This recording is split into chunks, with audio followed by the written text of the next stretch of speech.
Welcome to the Beyond Books podcast, where we talk about experiences of graduates and be inspired with their stories as we go through the same thing they had before diving into the real world. Today, we will have a chat with two AB English graduates, Eman Oriel and Joy Freeless. We asked them how things have been after graduation and how being an English major helped them to get where they are right now. We're your hosts on this one fine day. I'm Laika Joy Almaines. I'm Rafaela Abadia. And I'm Rinal John Molino. Now, it's time to welcome our guests to Beyond Books podcast. We're here with Kuya Eman and Ate Joy. Hello, good morning everyone. My name is Eman and I am a graduate of Bachelor of Arts in English last September of 2020. During the time it was a pandemic. We didn't have any the physical graduation. Hi, I'm Joy Freely. So, I'll keep it short na lang. So, I'm a graduate also of Bachelor of Arts in English. Same as Eman last 2020 lang din.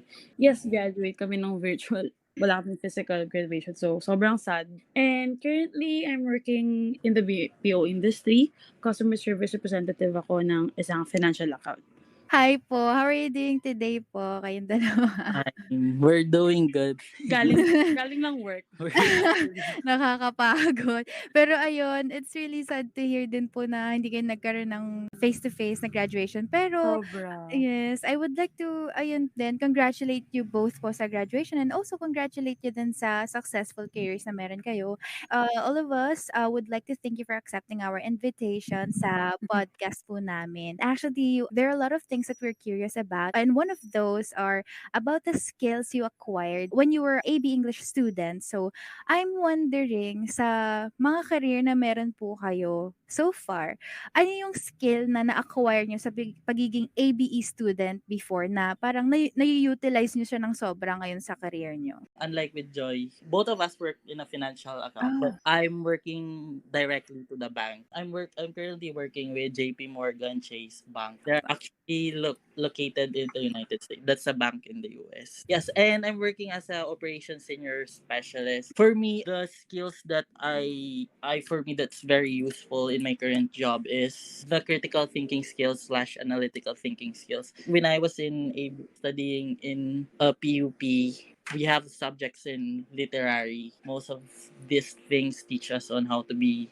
analytical or critical thinkers. So it really helps me to do my job more accurate. Yes, that's actually very impressive po. I can actually relate kasi currently I am working as a customer service representative and kailangan din talaga ng quick thinking. And also Ate Joy mentioned na siya rin po. So I was wondering, how about Ate Joy? Actually, sabihin ko lang, mention ko lang na cum laude si Kuya Evan mo. Kaya, Wow! Congrats! for me, siguro ang syempre obvious naman na nagamit ko is yung com skills natin. The use of the English language. I was able to learn yung proper use of the language, yung grammar, yung structure. So, since I've been dealing with people na yung first language nila is English, parang I was able to communicate with them. Parang native na rin ako. Thank you so much for sharing po yung mga skills na you acquired na nagagamit you until now. And since we have talked about the skills that we have learned that we learned in ABE now ABLES, I'm curious now about the things you had to unlearn or at least let's say neutralize because I believe strengths and weaknesses work in synergy.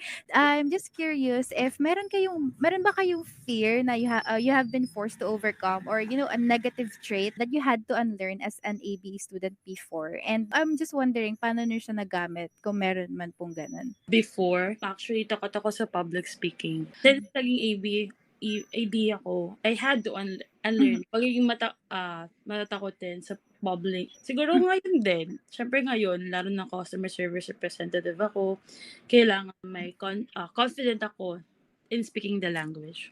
How about you, Eman? Most likely, same thing with Joy because we're afraid of reciting whenever we called by our professor before. I think I have regrets when I was a student in AB because I taken for granted the opportunity to hone my skills in recitation and presenting to a lot of people because it really helps you when you were in corporate world. Yes, I think it's very insightful din. Tsaka parang habang pinapakinggan ko po, it rings a bell din. Lalo na nung face to face kasi kailangan ako rin kasi din yung parang tipo ng estudyante na hindi talaga ako sasagot hangga't di mo ko tatawagin, gano'n. So parang you have to unlearn din, you have to overcome din yung mga gano'ng klase ng fear, especially Yeah. kapag working ka na rin po ano, parang you have Mm. to be chatty and social, gano'n. Sobrang. So yun, super thank you po sa pagse-share nung mga ganyang fears na na-overcome niyo, throughout your college life and also hanggang ngayon din. Hi, So, yung I question, what are your motivations po or kung sino po yung mga tao, mga bagay na nagmo-motivate po sa inyo sa buhay niyo na makes this job easier ba and more fun to do? for me, syempre, number one is my family. Sila yung very reason bakit ako nagwo-work, bakit kailangan ko maging successful sa life. Syempre, and siguro most important for me is yung sa sarili ko. Kapag siguro pag nag-work na kayo, parang lalaman yung sarili niyo. Dapat, pag nag-work kayo, may goal kayo for your self-growth. Kailangan niyo siya laging iintindihin. Kasi, syempre buhay, dapat meron tayong laging natututunan.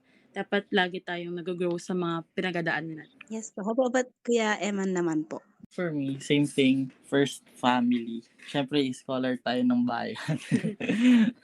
Like, we work hard to uplift our social status in life. Siguro motivation din, one of the factors then why I love my job is the work environment itself. Thank you po Ate Jo and Kuya Eman. Yung motivations po natin sa buhay is usually po sa family, ganyan, and sa pagbuo ng sarili natin. Yung kay Kuya Eman po na I understand din po yung ibang part na pag nag apply ganyan, na mahirap din po talaga na not every time na we have to be, accepted sa mga bagay na gusto nating gawin. And yung mga motivations na yun po talaga yung nag-aano sa atin, no, nagpo-push sa atin to go through sa mga bagay na ginagawa natin. Yes, syempre. Hello, ako nga pala si Lee, and I'm curious lang po, after graduating, ano po yung plans nyo, yung original plans nyo before graduating? Nung nag-graduate na kayo, how did those plans change and what did you do to land your first job? Before graduation, I had a lot of pangarap, especially sa job ko. Gusto ko maging part ng recruitment department or HR. Pero since pandemic happened, sobrang nahirapan kami kasi maraming nagsasara, maraming companies nang naghahanap is dapat marami kang experience. Yung pinaka regular job ko, like itong pagiging CSR ko, ito yung pinaka first job ko, first regular job after kong graduate. Paano ko napunta dito? Since mahirap and actually same as Eman, marami akong in-applyan pero rejected. Siyempre hindi tayo susuko dyan kasi we're ABE. Kaya nag-research ako ng mga BPO na mas malapit sa akin, yung accessible. So kaya napunta ako sa job na to. Pero it's temporary lang. I'm planning to resign na soon and to pursue the dream sa pagiging part ng HR department. Ako ganun din. I tried to apply. My first target was also human resources. So I tried applying for different companies also like IBM, Shello, mga big companies. But they are looking for employees who have more experience sa human resources. Medyo alanganin tayo doon kasi fresh grad kami. So I tried to research for different companies na rin. I tried to fit my experience, Skills. my skills, my educational background to the qualifications of specific job that I am applying for para swak na swak. Mahirap talaga maghanap ng trabaho, lalo na pag fresh grad. Mas Yes. may preference talaga, no, sa may experience na. Oo. Pero yung Discrimination. yung trick doon, siguro more on research na lang din ng mga magbasa ka you need to read the job qualifications. So napag-usapan po natin yung difficulties nyo rin po before nyo po mag-land dyan sa job nyo ngayon.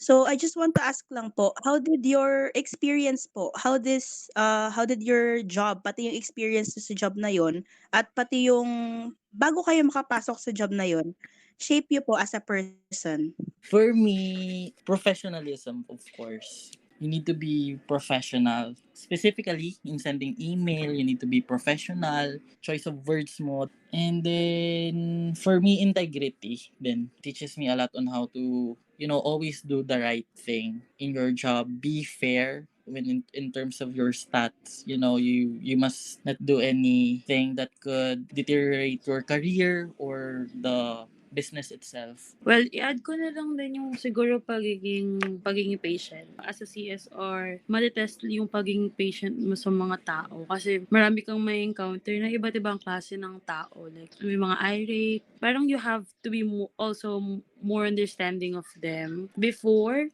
naman sa PUP nung ABE ako, mataas na talaga yung pasensya ko kasi 'di ba? Alam niyo naman na everything sa PUP may experience mo na. So, pinagtibay lang talaga ng job ko yung pasensya ko. Iba pa rin po talaga kapag nandun na yun, no? With all of that said, do you have any messages for the English majors out there or to the people na lang po na gusto yung same job nyo, same profession? May message po ba kayong pwedeng impart para sa kanila? The first thing na dapat mong gagawin is to enjoy. Kasi you've been given a chance to study the language. Dapat gawin mo lahat para ma-enjoy mo yung subjects mo, yung pag-aaral mo nung language na yan. Kasi siguro bihira lang din yung pipili ng course natin. And kung sakali may magtanong man, may magiging proud ka.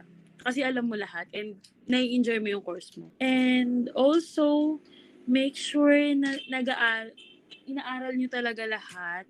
Huwag yung papabayaan yung isang subject kasi ayaw nyo.